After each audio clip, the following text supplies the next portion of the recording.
Hi hello नमस्कार। मैं बढ़िया हूँ और बताइए आपकी लाइफ में क्या चल रहा है। ओहो, वही स्ट्रेस, नींद नहीं आ रही है, प्लानिंग करते हैं लेकिन वैसा कुछ हो नहीं पाता है।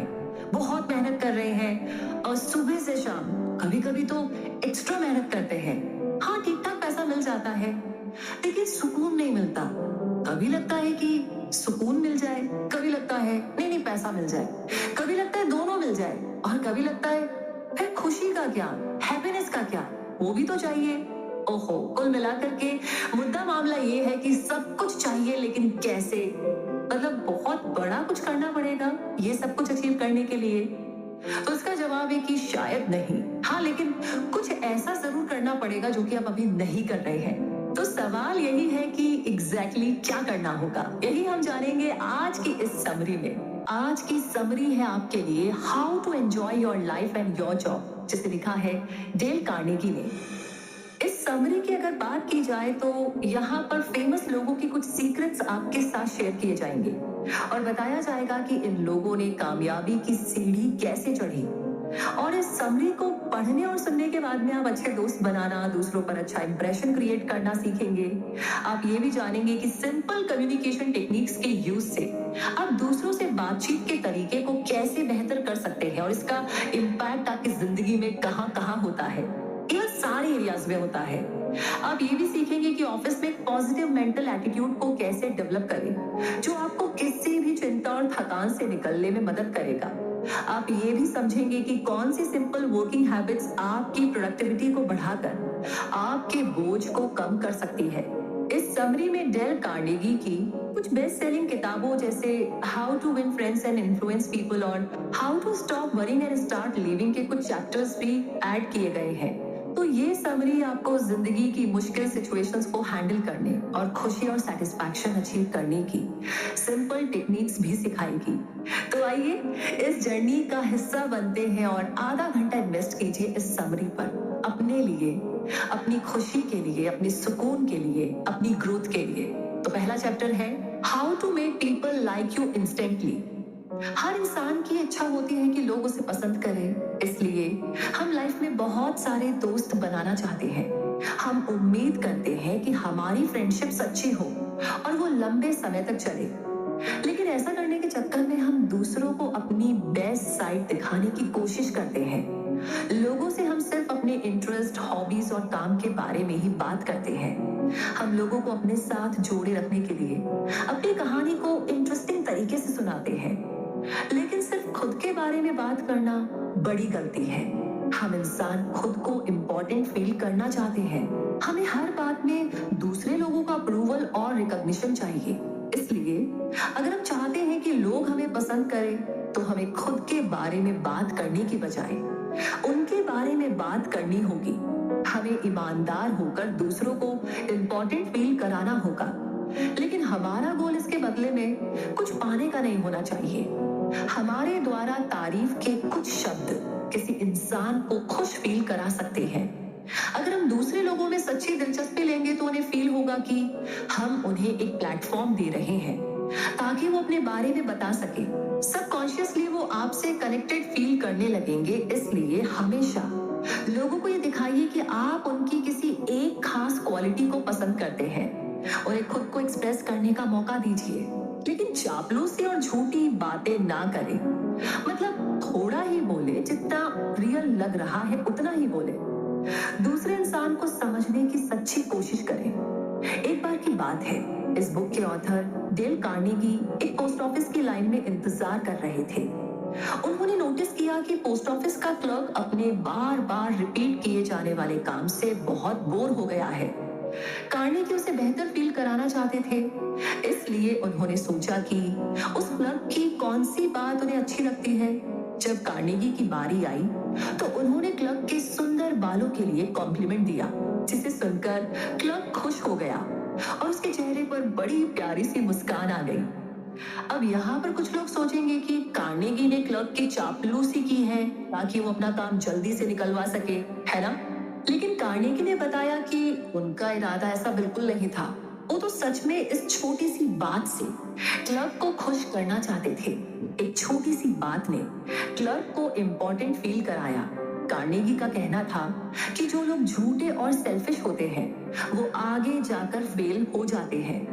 फिलोसोफर्स और स्कॉलर्स ने हजारों सालों से इंसान के रिश्तों को ऑब्जर्व किया है और वो सभी इस बात को मानते हैं कि हमें दूसरों को वैसे ही ट्रीट करना चाहिए जैसा कि हम दूसरों से चाहते हैं। इसलिए दूसरों को इम्पोर्टेंट फील कराएं। दूसरों को रिस्पेक्ट दिखाने के लिए आप सिंपल फ्रेज का यूज कर सकते हैं, जैसे कि थैंक यू और आपको परेशान करने के लिए मैं माफी चाहती हूँ। इन सिंपल शब्दों और जेस्चर से आप उन्हें अप्रिशिएट कर सकते हैं। वैसे इसे हम एक एग्जांपल से समझ सकते हैं। डांटे रोसेटी नाम के एक फेमस पोएट थे। लोग उनकी पोयम को सुनना बहुत पसंद करते थे। उनके फॉलोअर्स में से एक हॉलकिन नाम का गरीब लोहार का बेटा भी था जो रोसेटी की पोइट्री को बहुत पसंद करता था। एक दिन केन ने रोसेटी को एक लेटर लिखा जिसमें उसने बताया कि वो उनके काम को कितना पसंद करता है। इस सच्ची तारीफ से रोसेटी को इतना अच्छा लगा कि उन्होंने केन को लंदन बुलाया और अपना सेक्रेटरी बना दिया। केन ने जल्द ही राइटिंग में अपना करियर बनाया और उसका नाम उस टाइम के सबसे ज्यादा सक्सेसफुल राइटर्स में शुमार हुआ। तो बात ऐसी है कि लोग अपने काम के लिए रिकॉग्निशन यानी कि पहचान चाहते हैं। अगर कोई उनके एफर्ट्स को नोटिस करता है तो एप्रिसिएशन के सिंपल शब्दों से उन्हें हिम्मत मिलती है। इसके अलावा दूसरों को अप्रिशिएट करने से हमें उनके एक्सपीरियंस से कुछ सीखने को मिलता है और उनके साथ अच्छे रिलेशनशिप भी बनते हैं। जैसे कि जॉर्ज ईस्टमैन कोडक कंपनी के फाउंडर और सीईओ थे। वो एक म्यूजिकल स्कूल बना रहे थे। एडमसन एक फर्नीचर कंपनी के मालिक थे। एडमसन उस स्कूल में थिएटर के लिए कुर्सियां सप्लाई करना चाहते थे। तो जब एडमसन ईस्टमैन से मिलने उनके ऑफिस गए तो ईस्टमैन के सेक्रेटरी ने उन्हें बताया कि ईस्टमैन आज बहुत बिजी है, लेकिन सेक्रेटरी ने एडमसन को मिलने का टाइम दे दिया और उसे 5 मिनट या उससे कम की एक प्रेजेंटेशन तैयार करने के लिए कहा। इस दौरान एडमसन ने ईस्टमैन के ऑफिस की बिल्डिंग में इस्तेमाल की गई अलग अलग तरह की लकड़ियों और डिजाइनर फर्नीचर को नोटिस किया। एडमसन समझ गया कि इसे बनाने में कितना एफर्ट लगा होगा।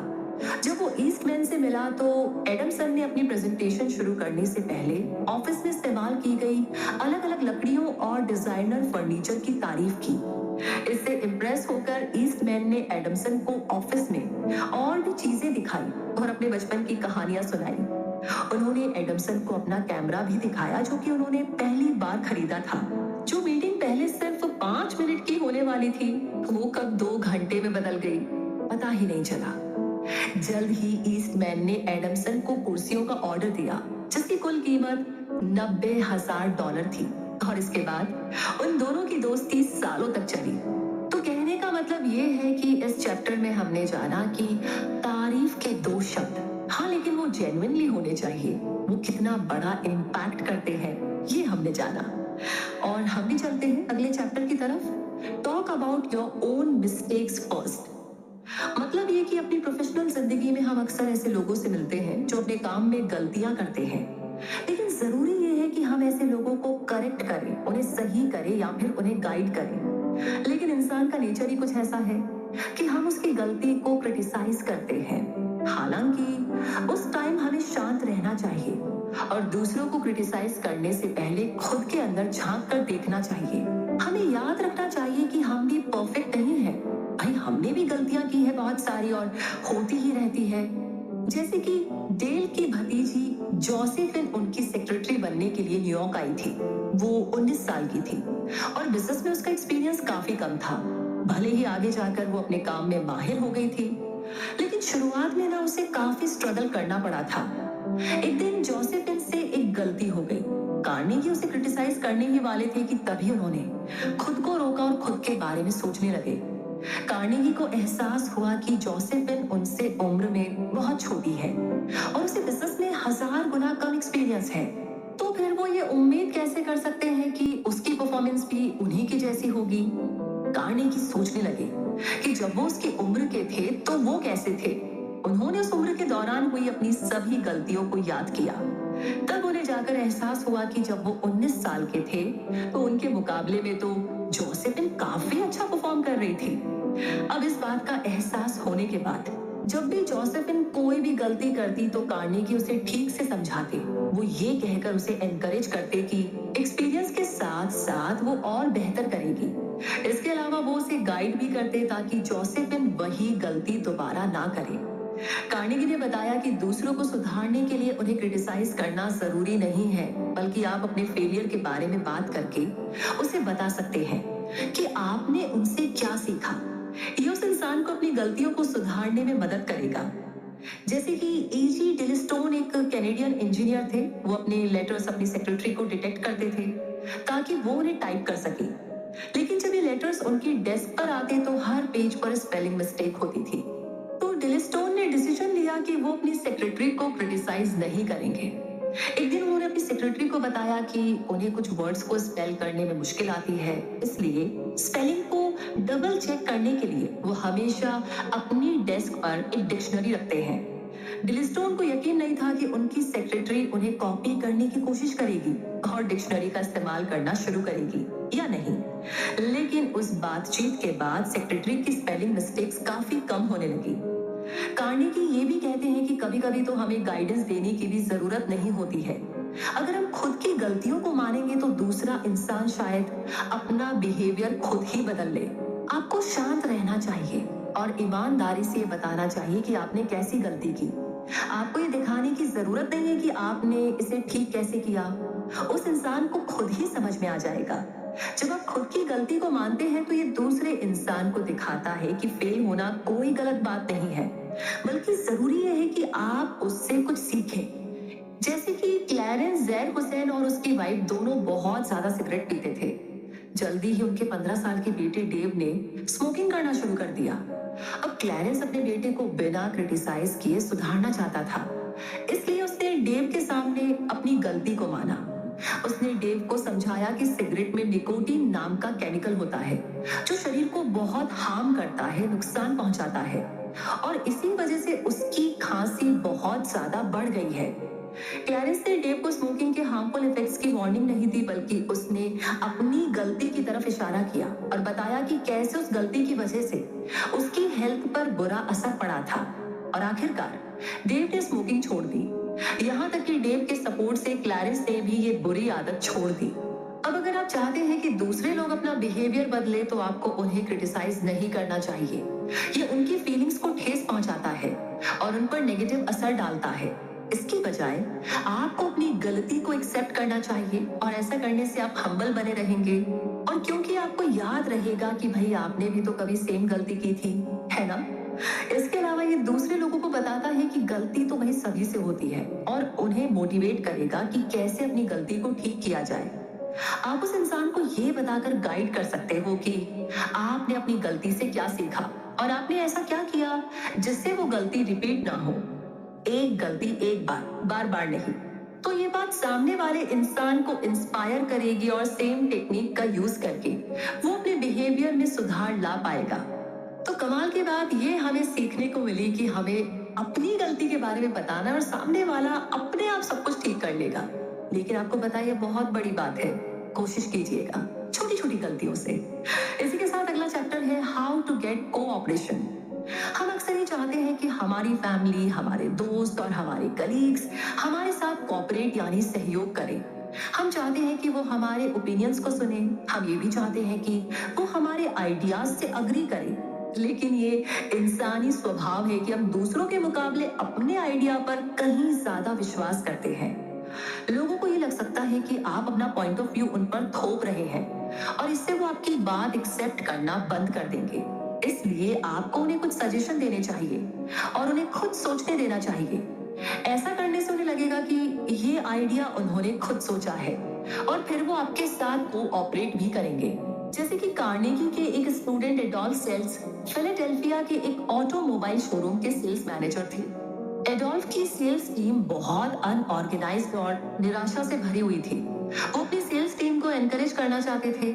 इसके लिए उन्होंने लेक्चर देने की बजाय सेल्स टीम की मीटिंग बुलाई और टीम से पूछा कि वो लोग उनसे क्या चाहते हैं। उन्होंने अपनी टीम के द्वारा बताए गए विचारों को एक ब्लैक बोर्ड पर लिखा और अपनी टीम को विश्वास दिलाया कि वो उनकी सभी बातों को पूरा करेंगे जिसकी वो उनसे उम्मीद करते हैं। इसके बाद एडोल्फ ने अपनी सेल्स टीम से पूछा कि एक मैनेजर के तौर पर उन्हें अपनी टीम से क्या उम्मीद करनी चाहिए। इस पर टीम ने पूरे जोश से अपने आइडिया शेयर किए और बताया कि एडोल्फ को अपनी टीम से ईमानदारी, वफादारी, टीम वर्क और इनिशिएटिव जैसी चीजों की उम्मीद करनी चाहिए। जब मीटिंग खत्म हुई तो सभी लोग जोश से भरे हुए थे। टीम मेंबर्स ने अपने लिए खुद ही एक्सपेक्टेशन को बनाया था और इसीलिए वो उन्हें पूरा करने के लिए एक्साइटेड थे। उन्हें ऐसा महसूस हुआ जैसे वो खुद की मर्जी के आइडियाज पर काम कर रहे थे। एडोल्फ ने कार्नेगी को बाद में बताया कि उस मीटिंग के बाद कंपनी की सेल्स काफी ज्यादा बढ़ गई थी। इस बात से ये साबित होता है कि लोग उस आइडिया को जल्दी एक्सेप्ट करते हैं जो उन्हें लगता है कि उन्होंने खुद सोचा है। जैसे कि यूजीन बेसन एक स्टूडियो के लिए स्केच बेचने का काम करते थे। ये स्टूडियो कपड़े बनाने वाली कंपनी के लिए डिजाइन तैयार करता था। वो 3 साल तक हर हफ्ते न्यूयॉर्क के एक लीडिंग स्टाइलिस्ट को बुलाते थे और अपने डिजाइन दिखाते थे। वो स्टाइलिस्ट हमेशा उनके डिजाइन देखता था लेकिन कभी भी कुछ भी खरीदता नहीं था। 150 बार फेल होने के बाद यूजीन ने एक नया तरीका अपनाया। वो 6 अधूरे स्केच लेकर स्टाइलिस्ट के ऑफिस पहुंचा। फिर यूजीन ने स्टाइलिस्ट से पूछा कि वो इन स्केचेस को किस तरीके से डिजाइन करे ताकि वो इन्हें यूज कर सके। इस पर स्टाइलिस्ट ने उन अधूरे स्केचेस की तरफ देखा और यूजीन को स्केच वहीं छोड़कर कुछ दिन बाद आने के लिए कहा। जब यूजीन 3 दिनों के बाद उस स्टाइलिस्ट के ऑफिस वापस गए तो देखा कि स्टाइलिस्ट ने डिजाइन के लिए कुछ सजेशंस लिखे थे। यूजीन ने उन आइडियाज के हिसाब से स्केच तैयार किए। जब स्केच बनकर तैयार हो गए तो स्टाइलिस्ट ने सभी 6 डिजाइन खरीद लिए। तो ये बात साबित करती है कि अगर आप दूसरों को अपने आइडियाज देने देंगे तो वो लोग आपके साथ इजीली कोऑपरेट करेंगे। जैसे कि डॉक्टर एल ब्रुकलिन शहर के सबसे बड़े हॉस्पिटल में काम करते थे। ये हॉस्पिटल हाई क्वालिटी की एक्सरे मशीन लाना चाहती थी। कौन सी मशीन ली जाएगी इसका फैसला डॉक्टर एल को ही करना था। इसलिए सभी मशीन कंपनी वाले उन्हें कांटेक्ट कर रहे थे। हर रोज कोई नया सेल्समैन आता और अपनी कंपनी की मशीन के फीचर्स बताता। इस कारण डॉक्टर एल डिसाइड नहीं कर पा रहे थे कि कौन सी कंपनी की मशीन बेस्ट है। इस दौरान एक सेल्समैन ने बड़े ही अलग तरीके से प्रेजेंटेशन दिया जिससे डॉक्टर एल उसके प्रोडक्ट की ओर अट्रैक्ट हुए। उस सेल्समैन ने डॉक्टर एल को एक लेटर लिखा और बताया कि उनकी कंपनी एक नई एक्सरे मशीन बना रही है और मशीन को बेहतर बनाने के लिए उन्हें डॉक्टर एल का एक्सपर्ट ओपिनियन चाहिए। इस जेस्चर से डॉक्टर एल को बहुत इंपॉर्टेंट फील हुआ क्योंकि इससे पहले कभी किसी कंपनी ने उनकी प्रोफेशनल एडवाइस नहीं मांगी थी। उन्होंने उस सेल्समैन से अपॉइंटमेंट फिक्स की और उसकी कंपनी की मशीनों से काफी इंप्रेस हुए। डॉक्टर एल ने कंपनी को वो आइडियाज दिए जो उनके अकॉर्डिंग मशीन में होने चाहिए थे। इसके बाद फाइनली उन्होंने उस कंपनी से एक्सरे मशीन खरीदने का फैसला किया।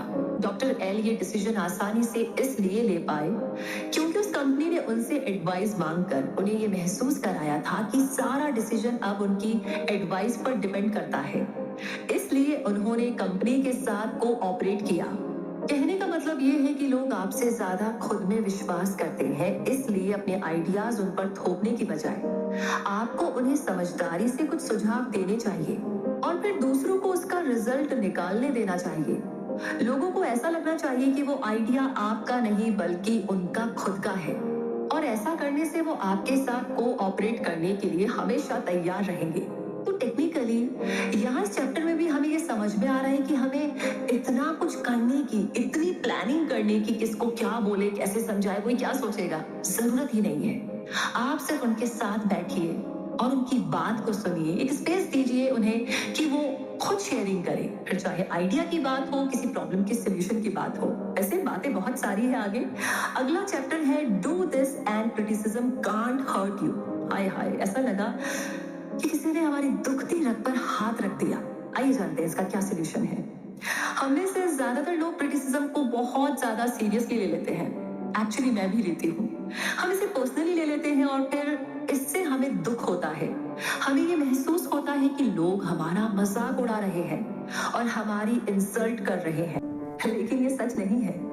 लोगों को ना हमसे ज्यादा अपनी खुद की चिंता है। अगर आपका क्लोज फ्रेंड आपको किसी बात के लिए क्रिटिसाइज करता है, तब भी आपको खुद को छोटा नहीं समझना चाहिए या उस बारे में हद से ज्यादा नहीं सोचना चाहिए। हमें ये समझना चाहिए कि हम लोगों को क्रिटिसाइज करने से रोक नहीं सकते। हमें क्रिटिसिज्म से डील करना आना चाहिए। क्रिटिसिज्म दो तरह का होता है। पहला कंस्ट्रक्टिव क्रिटिसिज्म या अच्छा क्रिटिसिज्म, जो हमें अपनी स्किल्स को और बेहतर करने में मदद करता है। दूसरा है अनजस्ट क्रिटिसिज्म या बुरा क्रिटिसिज्म, यानी दूसरों के द्वारा की गई बुराई जो हम पर नेगेटिव असर डालता है। तो डेल कार्नेगी ने अपनी दोस्त एलेनर रूजवेल्ट से पूछा कि वो बुरे क्रिटिसिज्म यानी कि अनजस्ट क्रिटिसिज्म को कैसे हैंडल करती है। इस पर एलेनर ने बताया कि वो बचपन में बहुत शर्मीली लड़की हुआ करती थी। वो हमेशा यही सोचकर परेशान रहती थी कि बाकी लोग उसके बारे में क्या सोचेंगे। एक दिन एलेनर ने अपनी आंटी से इस बारे में एडवाइस मांगी। उनकी आंटी ने कहा कि अगर वो अपने काम को सही तरीके से कर रही है तो फिर उसे दूसरों की सोच से कोई फर्क नहीं पड़ना चाहिए, क्योंकि चाहे वो कुछ भी कर ले, लोग तो हमेशा ही क्रिटिसाइज करेंगे। अनजस्ट क्रिटिसिज्म यानी कि बुरे क्रिटिसिज्म को नजरअंदाज करना और खुद पर विश्वास रखना ही इसका सबसे अच्छा उपाय है। तो ये वाली लाइन को आप थोड़ा एकदम बोल्ड शब्दों में इमेजिन कीजिए कि आपको भी यही करना है, खुद पर विश्वास रखना है और जो आप कर रहे हैं वो सही कर रहे हैं। इसी के साथ आगे मैथ्यू सेब्रश अमेरिकन इंटरनेशनल कॉर्पोरेशन नाम की कंपनी के प्रेसिडेंट थे और अपनी टर्म के शुरुआती दिनों के दौरान वो अपनी क्रिटिसिज्म को लेकर के बहुत सेंसिटिव हुआ करते थे। वो सब लोगों को ये दिखाना चाहते थे कि वो एकदम परफेक्ट है, इसलिए मैथ्यू सभी को खुश करने की कोशिश करते थे। अगर कोई एक भी इंसान उनसे नाराज हो जाता तो वो उसे खुश करने में लग जाते, लेकिन ऐसा करने के चक्कर में वो किसी दूसरे को नाखुश कर देते और ये सिलसिला लगातार चलता ही रहा और कोई ना कोई हमेशा मैथ्यू से नाराज ही रहता। अब आखिर में उन्हें एहसास हुआ कि वो क्रिटिसिज्म से बच नहीं सकते, इसलिए उन्हें क्रिटिसिज्म से हर्ट नहीं होना चाहिए। इसके बाद मैथ्यू ने अपने हर काम में बेस्ट देने पर फोकस किया और अनजस्ट क्रिटिसिज्म यानी कि बुरे क्रिटिसिज्म से परेशान होना छोड़ दिया। दो बातें, खुद पर विश्वास रखिए और जो भी काम कर रहे हैं उसमें अपना बेस्ट दीजिए। और फिर वो गाने की लाइन तो याद ही है कि कुछ तो लोग कहेंगे, लोगों का काम है कहना, इसलिए भाई वो तो चुप नहीं होने वाले हैं। आपको शांति चाहिए तो आप कीजिए ना। वैसे एक और एग्जांपल है, जेम्स टेलर नाम के रेडियो कमेंटेटर ने अनजस्ट क्रिटिसिज्म से डील करने के लिए अलग अप्रोच अपनाई। वो खुद पर होने वाले अनफेयर कमेंट्स को अनदेखा करने की बजाय उस पर पब्लिकली हंसने लगे, बात करने लगे। एक दिन एक औरत ने डीम्स को एक लेटर लिखा। उसमें औरत ने डीम्स को झूठा, धोखेबाज और गधा कहा था। उन्होंने लेटर अपने अगले शो में अपनी ऑडियंस के सामने पढ़ा। क्रिटिसिज्म को इग्नोर करने की बजाय उन्होंने उसे एक्सेप्ट किया। डीम्स ने इसे कभी अपनी चिंता की वजह नहीं बनने दिया। वो अपने लाखों लिसनर्स के सामने क्रिटिसिज्म पर हंसते थे। अनफेयर क्रिटिसिज्म को कॉन्फिडेंस और मजाक के साथ एक्सेप्ट करने की डीम्स की कहानी से हम बहुत कुछ सीख सकते हैं। और आपको पता है, इसमें ना बहुत हिम्मत चाहिए। तो शुरुआत में आप ऐसा ना भी कर पाए तो कोई टेंशन नहीं है। पहला तरीका, खुद पर विश्वास रखें और जो भी कर रहे हैं बेस्ट करें। उसके बाद थोड़ी हिम्मत आ जाए तो हम डीम्स वाली टेक्निक को यूज कर सकते हैं, यानी कि पब्लिकली उस पर हंस सकते हैं, बात कर सकते हैं। अगली बात ऐसी है कि सिविल वॉर के दौरान अब्राहम लिंकन को अपने क्रिटिक्स से बहुत खराब कमेंट्स मिलते थे। वो कभी भी उनका जवाब नहीं देते थे, वो उनके रिमार्क्स भी नहीं पढ़ते थे। लिंकन सिर्फ अपना बेस्ट करने पर फोकस करते थे। उनकी फिलॉसफी थी कि अगर आखिर में सब कुछ ठीक होता है तो उनके खिलाफ हो रहा क्रिटिसिज्म कोई मायने नहीं रखता, लेकिन अगर सही इरादे के बाद भी चीजें गलत हो जाती है तो उन्हें कोई फर्क नहीं पड़ता।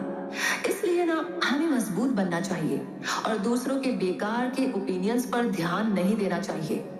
डेल कार्नेगी ने सालों पहले एडल्ट एजुकेशन क्लासेस शुरू की थी। उस क्लास में द सन मैगजीन की एक रिपोर्टर ने एक सेशन अटेंड किया था। इसके बाद उसने अपनी मैगजीन में कार्नेगी और उनके काम का मजाक उड़ाया था। तो कार्नेगी को ये क्रिटिसिज्म पर्सनल लगा, इंसल्ट लगी और उन्होंने मैगजीन के एग्जीक्यूटिव चेयरमैन को बुलाया। कार्नेगी ने चेयरमैन से कहा कि वो मैगजीन में उनकी क्लास के फैक्ट्स के बेसिस पर आर्टिकल पब्लिश करने के लिए, ना कि उस रिपोर्टर के कठोर विचारों पर। हालांकि कार्नेगी को यह सोचकर के बुरा लगा था कि उन्होंने उस रिपोर्टर के व्यूज पर किस तरह रिएक्ट किया था। उन्हें एहसास हुआ कि जिन्होंने ये मैगजीन खरीदी है उन सभी लोगों ने वो आर्टिकल नहीं पढ़ा होगा और जिन्होंने उसे पढ़ा भी होगा वो उसे एक मजाक समझकर कुछ हफ्तों में भूल भी गए होंगे। अनजस्ट क्रिटिसिज्म यानी कि बुरे क्रिटिसिज्म से परेशान होना बहुत नॉर्मल बात है, लेकिन उस दौरान मिलने वाले कमेंट्स आपकी मेंटल हेल्थ पर असर जरूर डालते हैं, इस बात को याद रखिएगा। और आपकी प्रोडक्टिविटी पर इसका फर्क दिखाई देता है। आपको ऐसे कमेंट्स को नजरअंदाज करना सीखना होगा। बेकार की नेगेटिविटी से परेशान ना हो, अपने गोल्स पर फोकस कीजिए और ध्यान रखिए कि आपका इरादा नेक हो। तो ये हमने जाना कि भाई आप अपने आप को कैसे हर्ट ना करें। कहने का मतलब लोग आपको हर्ट नहीं कर सकते, ये पावर आप उन्हें मत दीजिए। अब अगला चैप्टर है हाउ टू ओवरकम टायर्डनेस। तो बात ऐसी है कि कई बार दिन भर काम करने के बाद हम सभी टायर्ड फील करते हैं, थक जाते हैं। हम चाहे घर पर हो या ऑफिस में, हमारे दिन भर के टास्क की वजह से हमें ऐसा लगने लगता है कि हमें थकान हो रही है। ये काम फिजिकल भी हो सकते हैं और मेंटल भी, लेकिन साइंटिस्ट बताते हैं कि थकान सिर्फ फिजिकल या मेंटल काम से नहीं होती है, ये इमोशनल स्ट्रेस से भी हो सकती है। यानी कि आप कुछ भी नहीं कर रहे हैं और फिर भी थक रहे हैं। बड़ी अजीब बात है ना, पर आपको पता है अक्सर ऐसा ही होता है। इमोशनल स्ट्रेस के लिए इमोशनल फैक्टर्स जिम्मेदार होते हैं। इमोशनल फैक्टर्स में बोरियत, चिंता करना और अप्रिशिएट ना किए जाने की फीलिंग शामिल है, और भी बहुत सारी बातें। इन सारे फैक्टर्स की वजह से हमें इमोशनल स्ट्रेस होता है, और इस स्ट्रेस से शरीर में नर्वस टेंशन बनती है। हम अपनी मसल्स को टेंशन यानी तनाव देते हैं, इसलिए वो जल्दी थक जाते हैं और हमें थकान होती है, जिससे हमारी प्रोडक्टिविटी कम हो जाती है। ज्यादा स्ट्रेस से हम बीमार भी हो सकते हैं। तो बात ऐसी है कि टेंस मसल्स हमारी बॉडी की काम करने वाली मसल्स होती है, और जब हम अपने काम पर फोकस करते हैं तो हम अपने काम करने वाली मसल्स को स्ट्रेस देते हैं। हम अपने कंधों और आईब्रोज को झुका लेते हैं, अपनी आंखों पर दबाव डालते हैं, चेहरे के मसल्स को टेंस कर लेते हैं या फिर गलत तरीके से बैठते हैं। ये सभी बुरी आदतें हमें नर्वस और मस्कुलर टेंशन देती है, इसी वजह से हम थकान महसूस करते हैं। तो अगली बार जब कुछ ऐसे जेस्चर्स या पोस्चर्स आप देखें तो प्लीज नोटिस कीजिएगा कि ये कहीं फिजिकल और मेंटल ना होकर के इमोशनल स्ट्रेस तो नहीं। और इसी के साथ हम अपना पैसा भी बर्बाद नहीं करना चाहते, क्योंकि ये हमारे लिए बहुत कीमती होता है, लेकिन हम अपनी एनर्जी बिना सोचे समझे वेस्ट करते हैं, जबकि ये पैसों से कहीं ज्यादा कीमती है, क्योंकि एनर्जी होगी तो बाकी काम होंगे, नहीं तो कुछ नहीं। इसलिए अपनी बॉडी और माइंड को आराम देना भी जरूरी है। बॉडी को रिलैक्स करने के लिए आपको अपने मसल्स से शुरुआत करनी चाहिए। सबसे पहले अपनी आंखों को आराम दीजिए, अपनी आंखें बंद कीजिए और कुर्सी पर या बिस्तर पर आराम से लेट जाइए और अपनी आंखों से उस टेंशन को दूर भगाइए और कहिए लेट गो, यानी स्ट्रेस को जाने दो। लगभग 1 मिनट तक ये स्टेप रिपीट करने के बाद आप महसूस करेंगे कि आपकी आंखों का टेंशन यानी कि तनाव दूर हो गया है। आपको महसूस होगा कि आपकी सभी प्रॉब्लम्स गायब हो गई हैं, और ऐसा इसलिए होता है क्योंकि आंखें हमारे शरीर की 1/4 नर्वस एनर्जी को यूज करती है। इसलिए अच्छी आईसाइट वाले लोगों को आई स्ट्रेन ज्यादा होता है, क्योंकि वो अपनी आंखों को ज्यादा तनाव देते हैं। आंखों के बाद अब शरीर के दूसरे पार्ट्स को आराम देने का समय आ गया है। आपको अपने चेहरे, जबड़े, गर्दन, कंधे और पूरे शरीर की मसल्स पर फोकस करना है। फिर अपनी मसल्स को लेट गो करने के लिए कहिए। अगर आपको रिलैक्स करते समय कोई भी प्रॉब्लम हो रही है तो आपको अपने शरीर को एक पुराने मोजे यानी कि पुराने सॉक्स की तरह इमेजिन करना चाहिए। इस सिचुएशन में आपको रिलैक्स करने में मेंटल एफर्ट नहीं लगाना है। आपको एक लटके हुए मोजे की तरह अपने शरीर को ढीला छोड़ देना है। इस तरह से अपने शरीर से सारी टेंशन को निकाल फेंकिए। इसके लिए आप एक ट्रिक भी यूज कर सकते हैं, जिसमें आप अपने डेस्क के पास पुराना मोजा रख सकते हैं, जो आपको वो रिलैक्स करने के लिए याद दिलाता रहे। थोड़ा अजीब है, लेकिन ये काम करता है। इसके अलावा जब आप काम कर रहे हो तब आपको अपने बैठने के पोस्चर पर ध्यान देने की जरूरत है। आपको हमेशा कंफर्टेबल पोजीशन में बैठना चाहिए। ऐसा करने से आपके शरीर पर कम से कम स्ट्रेस पड़ेगा। अच्छा सिटिंग पोस्चर दिन के अंत में होने वाली थकान को कम कर देता है।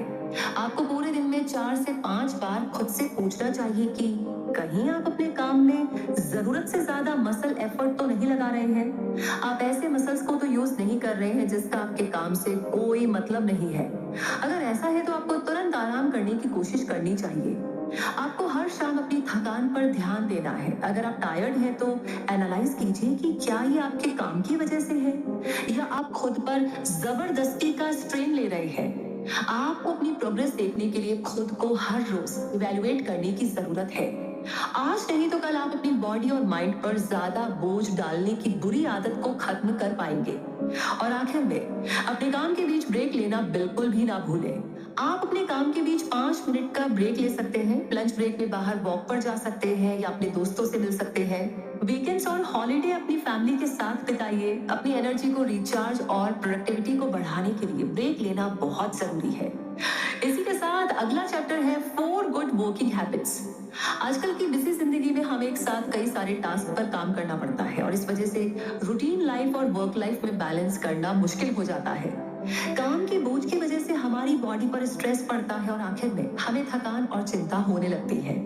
सक्सेसफुल और स्ट्रेस फ्री बनने के लिए हमें काम करने की अच्छी आदतें सीखनी होगी। आइए उन 4 आदतों के बारे में जानते हैं जिनकी मदद से हम ये अचीव कर सकते हैं। तो पहली है गुड वर्किंग हैबिट। सबसे पहले अपने डेस्क से सारे पेपर हटा दीजिए, सिर्फ उन्हें रखिए जिन पर आप अभी काम कर रहे हैं। इनकम्प्लीट टास्क के पेपर डेस्क पर रखे रहने से माइंड में ज्यादा चिंता होती है। पेपर का बंडल आपको ये याद दिलाता रहेगा कि कम टाइम में आपको बहुत सारा काम करना है। इस वजह से आपके माइंड में टेंशन बनी रहती है और आप जल्दी थक जाते हैं। तो ये हैबिट धीरे धीरे आपको बीमार कर देती है और आप हाई ब्लड प्रेशर और हार्ट प्रॉब्लम जैसी लाइफस्टाइल डिजीज के शिकार हो जाते हैं। जैसे कि डॉक्टर विलियम सैंडलर शिकागो शहर के फेमस साइकाइट्रिस्ट थे। एक दिन शिकागो की एक बड़ी कंपनी के एग्जीक्यूटिव उनसे मिलने गए। उस एग्जीक्यूटिव को एंजाइटी की प्रॉब्लम थी और वो नर्वस ब्रेकडाउन होने की कगार पर थे। जब डॉक्टर सैंडलर उस पेशेंट की बात सुन रहे थे तभी उनका फोन बजता है। डॉक्टर सैंडलर ने उस कॉलर की बात को ध्यान से सुना और तुरंत उसकी प्रॉब्लम सॉल्व कर दी। उस कॉल के थोड़ी देर बाद उनका फोन दोबारा बजा। जैसे ही डॉक्टर सैंडलर ने फोन उठाया उसी समय उनका कलीग उनके कैबिन में आया और एक पेशेंट के बारे में पूछने लगा। डॉक्टर सैंडलर ने अपनी कलीग को अच्छे से हर बात का जवाब दिया। उसके बाद उन्होंने वापस फोन पर बात की और कॉलर की प्रॉब्लम को सॉल्व किया। इन मुद्दों को सुलझाने के बाद डॉक्टर सैंडलर एग्जीक्यूटिव की तरफ मुड़े और उनसे देरी के लिए माफी मांगी। लेकिन एग्जीक्यूटिव के चेहरे पर कुछ और ही रिएक्शन था। वो खुश दिखाई दे रहा था। उसने बताया कि डॉक्टर को देखकर उसे ये समझ में आ गया था कि काम करने की उसकी कौन सी आदत गलत थी। एग्जीक्यूटिव ने डॉक्टर से पूछा कि क्या वो उनका डेस्क देख सकता है। डॉक्टर की डेस्क पर बस कुछ ऑफिस स्टेशनरी का सामान ही था। इसके अलावा कोई भी पेंडिंग पेपर या डॉक्यूमेंट नहीं था। डॉक्टर ने बताया कि वो काम को जल्द खत्म करने की कोशिश करते हैं। इस तरह उनका डेस्क हमेशा साफ रहता है और उन्हें अधूरे काम का स्ट्रेस कभी नहीं होता। 6 हफ्ते के बाद एग्जीक्यूटिव की हेल्थ बिल्कुल ठीक हो चुकी थी। अब वो भी इस हैबिट को अप्लाई करने लगा था। आगे है गुड वर्किंग हैबिट नंबर 2। हमारे पास हर रोज बहुत से काम होते हैं और अक्सर हम ये डिसाइड नहीं कर पाते कि कौन सा काम पहले करना चाहिए। इसलिए दूसरी अच्छी वर्किंग हैबिट है टास्क को उसकी इंपॉर्टेंस के हिसाब से करना। मतलब आपको सेम डे सुबह या एक रात पहले ही आपके अगले दिन की प्लानिंग करनी चाहिए। इससे आप काम की इंपॉर्टेंस के हिसाब से उस पर काम कर पाएंगे और आपका काम इजी हो जाएगा। चार्ल्स लकमैन ने अपना करियर बहुत नीचे लेवल से शुरू किया था। सिर्फ 12 साल में वो पेप्सोडेंट कंपनी के प्रेसिडेंट बन गए थे। चार्ल्स की एनुअल इनकम हजारों डॉलर में थी। इसके अलावा भी वो लाखों डॉलर कमा लेते थे। चार्ल्स की सक्सेस का राज था रोज सुबह 5 बजे उठना और अपने पूरे दिन की प्लानिंग करना। इसकी वजह से वो अपनी प्रायोरिटी के टास्क पहले कर लेते थे और इस तरीके से वो अपने करियर में सक्सेसफुल होते चले गए। अब आगे है गुड वर्किंग हैबिट नंबर 3।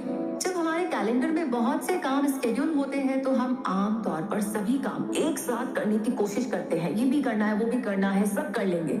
एक काम को खत्म किए बिना हम दूसरे काम की तरफ बढ़ने लगते हैं और ऐसा करने से पता है क्या होता है, हमारा कोई भी काम टाइम पर फिनिश नहीं हो पाता। आप भी कह रहे हैं हाँ एक्चुअली ऐसा ही होता है।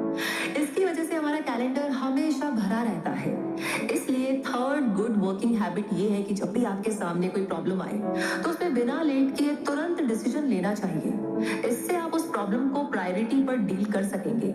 जैसे कि HP हावेल US स्टील नाम की कंपनी के बोर्ड ऑफ डायरेक्टर्स में से एक थे। दूसरे डायरेक्टर्स के साथ उनकी मीटिंग ज्यादातर लंबी होती थी। बहुत से मुद्दों पर बातचीत करने के साथ साथ कुछ फैसले भी लिए जाते थे। इसी वजह से मेंबर्स रिपोर्ट को ऑफिस में नहीं पढ़ पाते थे और उन्हें रिपोर्ट घर ले जाना पड़ता था। इस वजह से हाबिल ने अपने साथी मेंबर्स को इस प्रॉब्लम के बारे में बताया और उन्हें मनाया कि उन्हें एक टाइम पर एक ही काम करना चाहिए, उसके बारे में डिसीजन लेना चाहिए और फिर दूसरी प्रॉब्लम को देखना चाहिए। वो डिसीजन कुछ भी हो सकता था, जैसे कि उस प्रॉब्लम के लिए एक्शन लेना या कुछ नहीं करना, या उसके बारे में और इंफॉर्मेशन कलेक्ट करना। ऐसा करने से उनकी मीटिंग ज्यादा प्रोडक्टिव होने लगी, उसमें ज्यादा फैसले लिए जाने लगे और अब मेंबर्स को कोई रिपोर्ट घर ले जाकर स्टडी नहीं करनी पड़ती थी। आगे है गुड वर्किंग हैबिट नंबर 4। अगर आप एक टीम लीडर हैं तो आपको समझना होगा कि आपके टीम मेंबर्स किसी काम को उतने अच्छे तरीके से नहीं कर सकते हैं जितने अच्छे तरीके से आप करते हैं। इसलिए आप अपनी जिम्मेदारियों को उन्हें नहीं सौंप सकते हैं, लेकिन इतने ज्यादा काम से आपको स्ट्रेस होने लगता है क्योंकि आप इतना वर्कलोड अकेले नहीं संभाल सकते। इसलिए फोर्थ गुड वर्किंग हैबिट है दूसरों को काम सौंपना और उन्हें ऑब्जर्व करना। बड़ी कंपनीज के हायर रैंक के एम्प्लॉयज अक्सर हार्ट प्रॉब्लम के पेशेंट होते हैं क्योंकि वो अपनी जिम्मेदारियों को शेयर नहीं करना चाहते। इसलिए आपको अपनी हेल्थ को बेहतर रखने के लिए अपनी टीम पर भरोसा करना सीखना होगा। सभी काम को अपने टीम मेंबर्स में बांटे और उन्हें साफ साफ इंस्ट्रक्शन दे, ऑब्जर्व करें। शुरुआत में आपको सिर्फ उन्हें साथ रहकर गाइड करने की जरूरत है, बाद में वो खुद ही काम को हैंडल करना सीख जाएंगे। तो इसी के साथ हम पहुंच गए हैं इस समरी के कंक्लूजन पर, यानी कि हमने इतना कुछ सीखा, लेकिन हमें क्या क्या अप्लाई करना है, कौन कौन सी चीजें हमें याद रखनी है, आइए एक बार फिर से दोहराते हैं। तो देखिए, मुद्दा मामला एकदम क्लियर है और साफ है कि लोगों के साथ कनेक्ट करना कोई नेचुरल टैलेंट नहीं है, बल्कि एक स्किल है। आप अपने करियर और रिलेशनशिप्स को बेहतर कर सकते हैं। इसके लिए आपको लोगों के साथ जुड़ने की स्किल को इम्प्रूव करना होगा।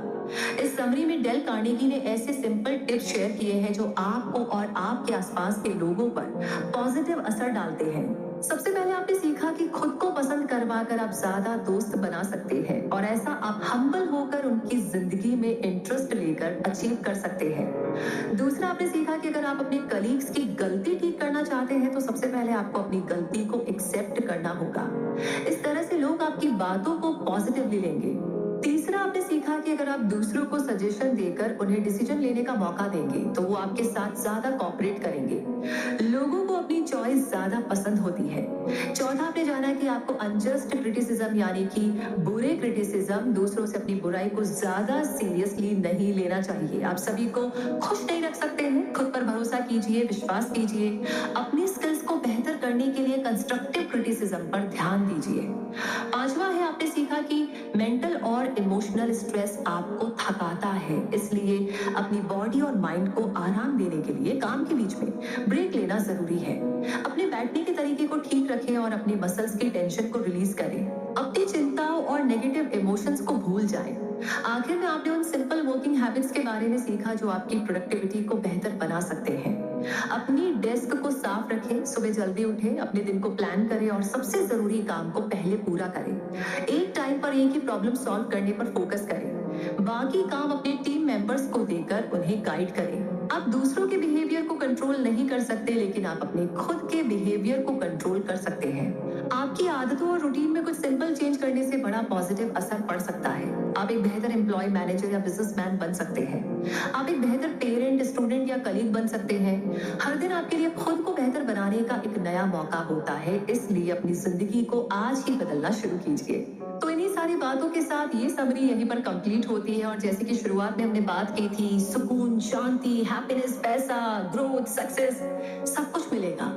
ये बातें बहुत छोटी छोटी है, लेकिन इनका इम्पैक्ट आपके लाइफ के हर एरिया में पड़ता है। और पता है, इमोशनली, मेंटली ना हम इन्हीं छोटी छोटी चीजों से ना सफर कर रहे होते हैं, परेशान हो रहे होते हैं। इसने ये कह दिया, मैंने इतनी मेहनत की, ऐसा क्यों, वैसा क्यों।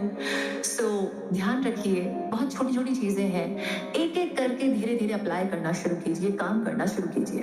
तो कमेंट सेक्शन में जरूर बताइएगा ये समरी आपको कैसी लगी और किस चीज पर ऑलरेडी आप काम कर रहे हैं या आपने प्लानिंग की है, कौन सा इंसिडेंट, कौन सी बात आपको बहुत अच्छी लगी, जरूर बताइएगा।